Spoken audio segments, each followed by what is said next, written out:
तो पहले हम बात करते हैं डेफिनेशन कि हीट कैपेसिटी भाई बोलते किसको हैं। The heat capacity of a substance may simply be defined as the amount of heat required to raise its temperature through 1 degree Celsius. ठीक है, यानी कि किसी भी पदार्थ का जो टेम्परेचर है, जो तापमान है, उसके तापमान को 1 डिग्री सेल्सियस बढ़ाने में जितनी हीट लगती है उसको हम बोलते हैं हीट कैपेसिटी।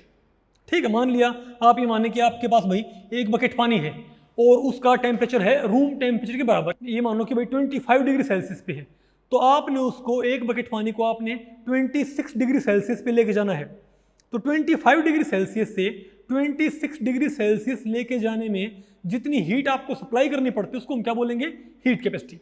और आप भाई ये चीज़ आपके दिमाग में आ चुकी होगी कि क्योंकि एक बकेट पानी का टेम्परेचर 1 डिग्री बढ़ाने में जो हीट लगेगी वो ज़्यादा होगी बजाय कि इसके कि आप सिर्फ चाय बनाने के लिए एक पतीले में थोड़ा सा पानी आपने डाल रखा हो। अगर भाई एक तो आपके पास एक बकेट पानी हो, एक तो आप उसका टेम्परेचर 1 डिग्री बढ़ाते हो, और आप भाई चाय बनाने के लिए मान लिया आपके पास एक पतीले में थोड़ा सा पानी है और आप उसके टेम्परेचर को 1 डिग्री बढ़ाना चाहते हो, तो वहां पर आपको हीट कम सप्लाई करनी पड़ेगी ना, इजंट इट। तो आप समझ गए होगे भाई कि अगर पानी कम है तो 1 डिग्री टेम्परेचर बढ़ाने में हीट भी कम लगती है, और अगर पानी ज्यादा है तो 1 डिग्री टेम्परेचर बढ़ाने में हीट भी ज्यादा लगती है। यानी कि ये जो हीट कैपेसिटी है ये एक एक्सटेंसिव प्रॉपर्टी है।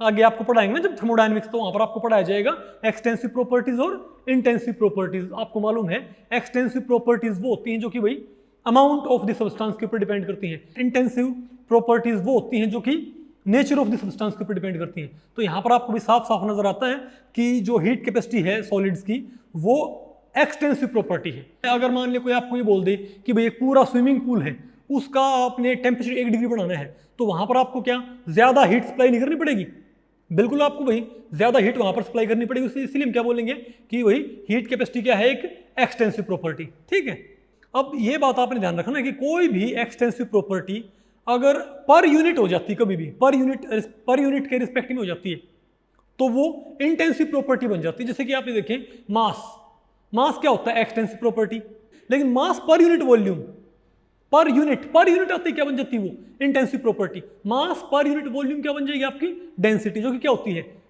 क्या बोलते हैं, इंटेंसिव प्रॉपर्टी। अगर आपने भाई किसी भी एक्सटेंसिव प्रॉपर्टी को आपने पर यूनिट कैलकुलेट अपने करना स्टार्ट कर दिया तो क्या बन जाती है, इंटेंसिव प्रॉपर्टी। तो सिमिलरली हम यहां पर चेक करें मोलर हीट कैपेसिटी।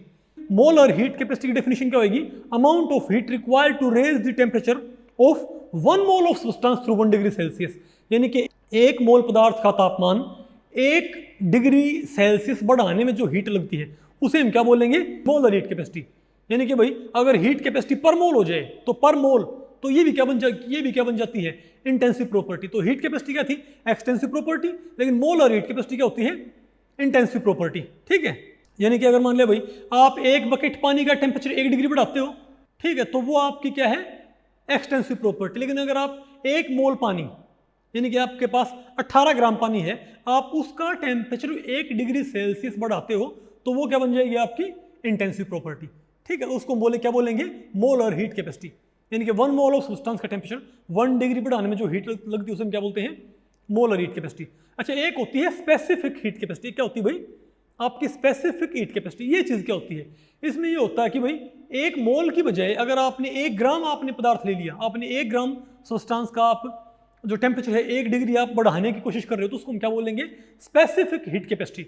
यानी कि अगर आप 18 ग्राम पानी का तापमान 1 डिग्री बढ़ाते हो तो वो क्या है, molar heat capacity of water. लेकिन 1 ग्राम पानी का तापमान 1 डिग्री बढ़ाने में जो हीट लगती है उसे हम क्या बोलेंगे, specific heat capacity of water. देखो इन चीजों को आपको डिटेल्ड तो आपको पढ़ाया जाएगा आगे जब आपको क्या पढ़ाएंगे हम भाई, थर्मोडायनेमिक्स। ठीक है, लेकिन यहाँ पर आपको एक बेसिक आइडिया हो चुका है कि भाई हीट कैपेसिटी होती क्या है।